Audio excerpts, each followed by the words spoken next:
I am Iris D. Olaso. This is the continuation of our report entitled Nutrition and Feeding of Livestock. So, ang cattle mo ni ang mga hayop nga ga-produce og milk, ga-produce sa mga tao og meat.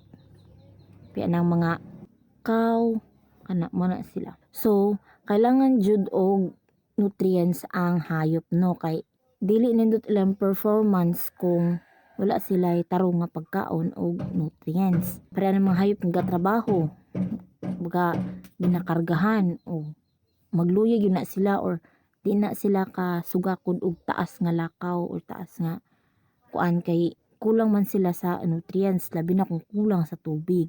Para ng mga kabaw, gahago kaayo, kailangan yun na sila og tubig, daghan nga tubig adlaw-adlaw. Next is poultry. So, ang mga poultry mo ni ang kanang manukan. Minsan si klase nga manok kung mag-poultry ka. Pero ang kasagaran gina-poultry is kanang mga puti nga manok kanang ginabaligya. Nahanda niya sa iyong birthday. Kailangan ma-maintain ang ilahang nutrients. Kaning gipanghatag diri nga mga nutrients sa slide kay para nindot ilang pagdako.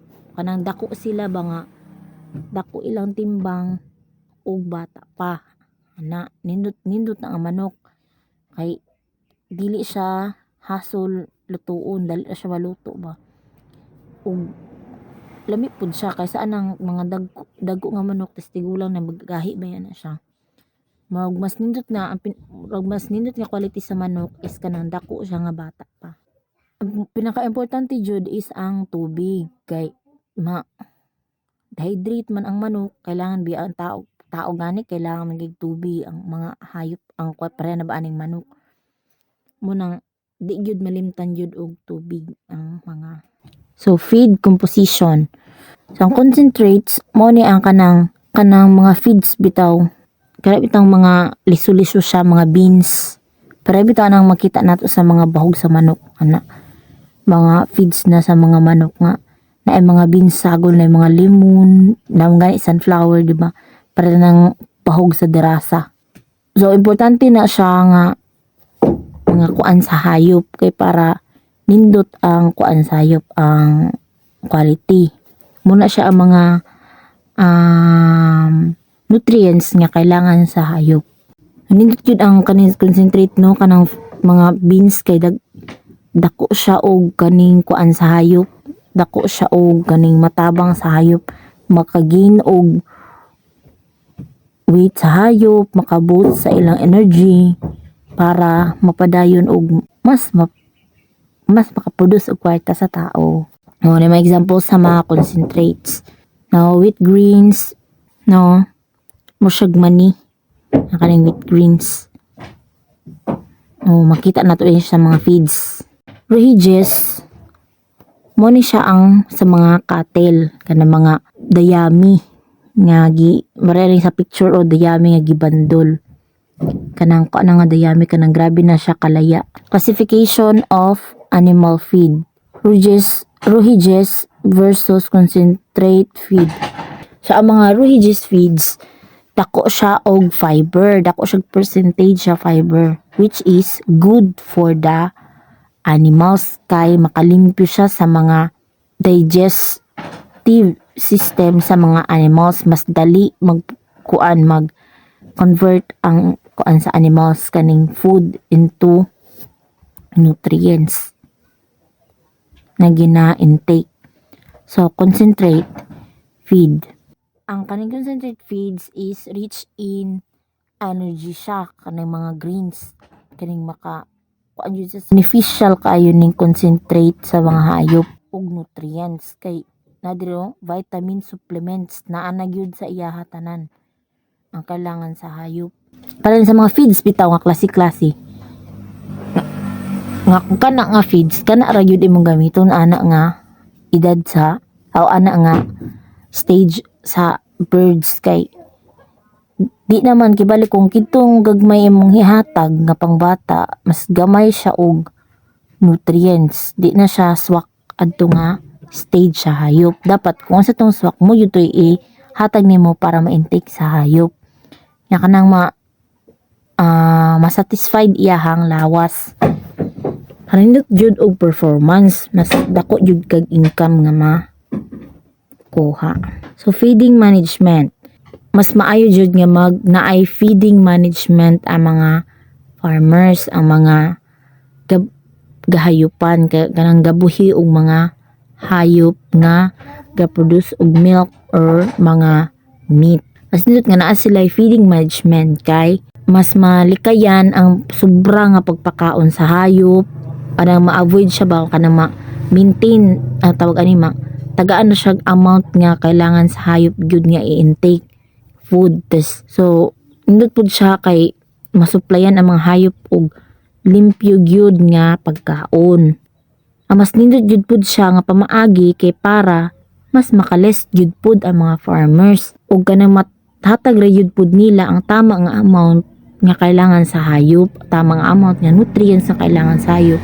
Mas nindot na siya kay para maka-less pud si ang mga farmer kay abiyod ba uban para sa baboy karon magbuhi kag baboy mahal king feeds tis pagbaligya perting pratuha mas daghan gyud kayo kailangan og mga barato gyud. So mas nindot nga max. So water requirements for livestock. The importance of water for livestock. Water is the most important nutrient for animals and it is essential to ensure that animals have ample access to clean water. Having water available to livestock allows for optimal animal performance and health. Dry matter intake is directly related to water intake. The less an animal drinks, the less feed it will consume. This leads to reduced gains, milk production, and animal performance. So, important jud sa hayop ang tubig. Kaya na diri mas nindot ang performance og health sa hayop basta abundant siya og tubig nga mainom. So kung mapakaon kag ugas sa hayop, pakaon kag wheat or magpakaon tong rohiges og itong concentrate, dapat naayud na siya partner nga tubig. Kay di man na siya kuan process sa sulod kung walay tubig. Di na siya maadto sa stomach sa mas luya ang hayop pa sa di makainom og tubig. Napod rin na butang nga kung gamay ra ang inom sa hayop, gamay ra ang mainom nga tubig, gamay ra pod ay ang ginakonsume nga pagkaon kay mas uhaw ba ya kay inom mangit nga taog dapat mangay sa tuwa nga tao nga pag humagkaon mag-inom tubig taod mag-inom tubig sa hayop pa ba kaya nga gatrabaho, diba? So this leads to reduce tungod adto nga kanang gamay ra mainom ang nga tubig ang hayop o gamay ra pud ang matkaon tungod kay gamay ra iyang nainom mo nang ang iyang weight is mag-reduce gyud, magamay gyud iyang weight kay di man siya ganahan magkaon kay gamay ra iyang mainom nga tubig. Tes magamay pud iyang milk production, ang iyang pong performance magamay kaning magluya ang hayop. Kay isud po. So the last part is the quote, "Who feeds a hungry animal feeds his own soul," by Charlie Chaplin.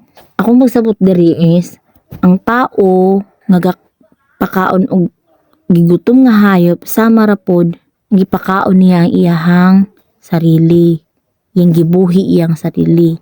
Ana mo na pabuhi sa iyang sama ra pod niya gipakaon niya iyang sarili. Ana kay di ba pakaon nato ang hayop.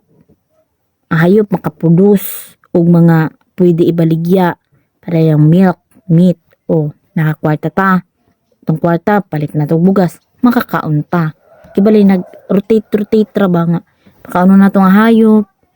Nindot ang kuan sa hayop, iyahang performance, mabaligya, makakwartahan nato sila. Unang atimanon yun nato ang mga hayop.